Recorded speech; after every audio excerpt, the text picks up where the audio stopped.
여러분 안녕하세요. 웹라이브 퀴즈쇼 퀴즈의 여신으로 돌아온 광민선입니다. 뒤에 보이시나요? 오늘의 컨텐츠는 보시다시피 미술 관련입니다.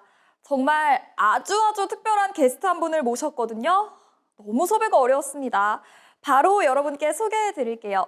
서양 화가로서 왕성한 활동을 하고 계시고 한국국제미술교류회 회장으로 계신 이종화 선생님입니다. 안녕하세요. 네, 안녕하세요. 반갑습니다. 네, 선생님 바쁘신 와중에 이렇게 나와주셔서 너무 감사드립니다. 아닙니다. 불러주셔서 감사드립니다. 네, 그럼 오늘 웹라이브 퀴즈쇼에서 미술에 대한 문제를 풀고 선생님의 작품에 대해서 하나씩 알아보도록 하겠습니다. 자, 그럼 첫 번째 문제 보시겠습니다. 판의 재료로 여러 장을 찍을 수 있는 방법인데요. 문제 주시죠. 네, 이것은 여러 장을 찍을 수 있고 판의 재료에 따라서 다양한 효과와 방법으로 찍을 수 있다고 하는데요. 첫 번째 문제는 정말 쉬운 것 같아요. 여러분, 바로 정답 체크하셨죠? 네, 저는 알 것 같네요. 정답은 3번이었습니다. 우! 아이부터 어른까지 아주 쉽게 미술을 접해볼 수 있는 분야가 바로 이 분야죠. 선생님께 판화에 대해서 간단하게 들어보도록 하겠습니다. 선생님. 네. 그 판화는 한 가지 이미지를 여러 장 생산할 수 있는 하나의 미술의 한 분야라고 말씀드릴 수 있고요. 판화의 종류에는 뭐 목판화, 석판화, 동판화, 기타 우리가 초등학교 때 한 번쯤 경험해 본 뭐 고무판화 뭐 이런 식으로 종류는 다양합니다. 오, 그런 여러 가지 방법들이 있군요. 오늘 저도 미술에 대한 지식 하나를 얻어가는 것 같은데요. 여기서 두 번째 문제 바로 나갑니다. 팔다리가 생략이 된 조각 작품을 의미하는 말이네요. 이탈리아어에서 유래했다고 하는데 저는 정답을 바로 알 것 같은데요. 이거 문제 만드신 분이 상당히 재치가 있으신 것 같아요. 여러분, 다들 정답 확인하셨나요? 네, 정답은 1번이었습니다.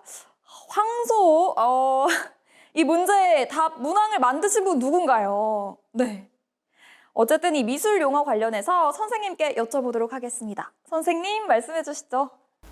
네, 토로소는 조각의 한 장르로서요. 머리와 팔다리를 제외한 몸통만의 아름다움을 표현한 구상조각의 한 장르라고 말할 수 있습니다. 네, 토르소는 사실 요즘 작품에서는 좀 찾아보기 어려웠던 것 같아요. 또 오늘 지식 하나를 배워갑니다. 그리고 세 번째 문제 바로 제출하도록 할게요. 이종화 선생님의 그림은 대부분 유화인데요. 그중에 캔버스 위에 유화 물감을 밀어내듯 칠하는 것 무엇일까요? 문제 나갑니다. 나이프를 이용해서 캔버스 위에 물감을 밀어내듯이 하는 기법. 이거는 저는 왜 정답을 알 것 같죠? 여러분들도 항목을 체크 잘 하셨나요? 네, 약간 생소한 용어들도 있는데 유추할 수는 있을 것 같습니다. 정답! 바로 2번이었습니다. 이 나이프 페인팅 기법이 뭔가 많이 들어본 말 같으면서도 정확히는 설명을 못 하겠는데요. 이번에도 역시 선생님께 설명을 듣기로 하죠. 선생님? 네, 그림을 그리는 방법 중에는 뭐 대부분은 붓을 사용하죠. 근데 가끔 그 질감이나 그 주제의 독특함을 더 살리려고 나이프를 사용해서 물감을 칠하는 그런 방법을 이용하고 있습니다. 사람에 따라서 어떤 사람은 뭐 손가락도 이용할 수 있고 다양한 방법이 있고 결국은 어떤 기법보다는 그 결과물에서 그 아름다움을 창출하는 게 중요한데 제작 기법 중에 하나로서 특히 좀 거칠고 터프한 어떤 그 느낌을 살릴 때 그 나이프 기법을 많이 사용하고 있습니다. 저런 작품들을 저도 몇 번 본 것 같아요. 뭔가 입체적이기도 하고 도구에 따라 달라지는 게 참 신기한 것 같습니다. 선생님 말씀 잘 들어봤는데요. 선생님께서는 어떤 화법을 많이 활용하셨는지 참 궁금합니다. 그래서 준비가 되어 있죠? 제 뒤에는 이렇게 멋진 그림 3점이 있는데요. 이 모두 다 선생님 작품입니다. 이 그림들에 대해서 선생님의 말씀을 들어봐야 할 것 같은데요. 선생님, 왼쪽부터 간단하게 설명을 좀 해주시죠. 네, 이 작품은 서울의 야경을 그린 작품인데요.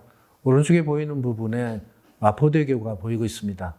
마포대교 남단에서 여의도 쪽을 바라보고 그린 서울을 그린 야경 중에 한 작품입니다. 재료는 유화로 그린 그림이고요. 도시를 살아가는 현대인들의 밤모습을 보다 아름답게 표현하려고 애쓴 그림 중에 하나죠. 저랑 선생님 통하신 것 같네요. 제가 정말 오랫동안 마포에 살면서 여의도를 마주보고 밤에 마포대교를 건너면 정말 이 장면이 너무 아름답더라고요. 마치 우주로 가는 기분이랄까요?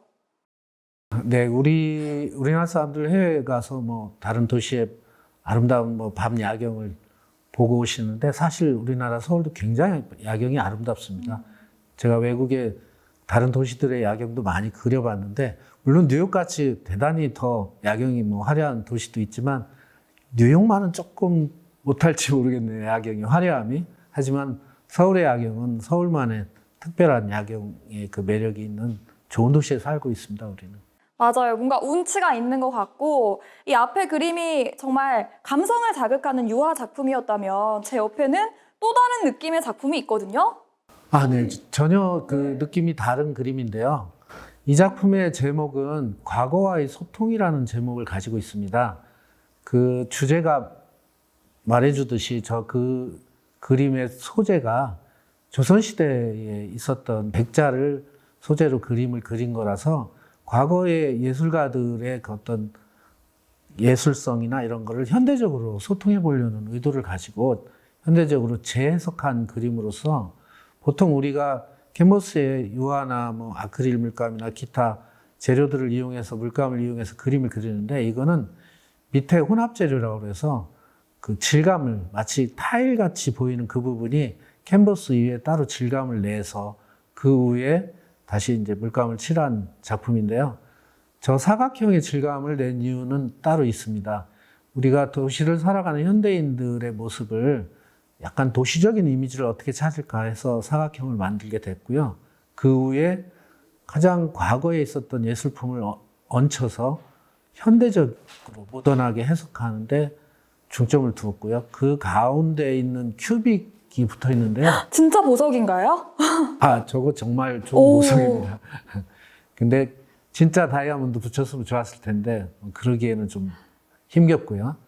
굉장히 좋은 그 큐빅인데요. 그걸 붙였던 이유가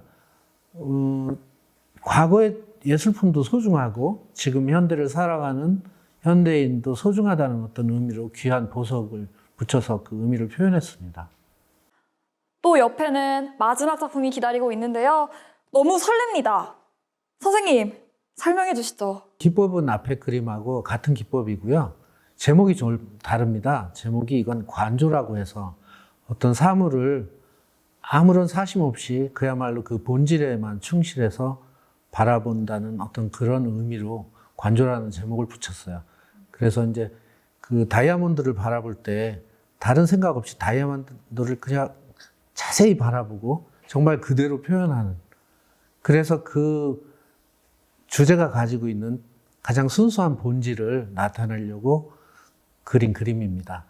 다른 기법들이 똑같아서 설명은 좀 다를 것 같지만 참고적으로 앞에 도자기 그림은 뒤 배경도 유화로 칠했지만 이 그림은 뒤 배경은 아크릴 물감으로 칠하고 주제만 다이아몬드 주제만 유화로 칠한 조금의 차이는 있다고 볼 수 있겠죠, 기법상. 뭔가 존재의 본질까지 그림에 담으시다니 선생님 욕심쟁이 아니세요? 그림에 대한 욕심밖에 없습니다. 네, 정말 저는 전시회에 온 것 같아요. 여러분도 참 인상적으로 감상을 함께 하셨을 것 같습니다. 지금까지 서양화가 이종화 선생님 만나보셨고요. 오늘의 퀴즈 위너가 누군지 지금부터 함께 알아보시죠. 위너리스트 보여주세요. 이렇게 해서 우승자가 탄생을 했습니다. 아쉽게 2등을 하신 분, 다음 기회를 꼭 노려보세요. 우승은 어렵지 않아요. 여기까지 미술 관련해서 퀴즈를 함께 풀어봤는데요. 저는 선생님이 오늘 설명해 주시는 말씀을 듣고 나니까 미술에 대한 교양이 뭔가 넓어진 것 같습니다. 선생님 오늘 나와주셔서 정말 감사드립니다. 감사합니다. 그래도 마지막 인사는 선생님과 함께 하고 싶으신데요. 혹시 같이 해주시겠어요? 아, 그럼요. 네. 여기까지 웹라이브 퀴즈쇼 서양화가 이종화 선생님과 퀴즈 여신 광미선이었습니다. 여러분 안녕. 감사합니다.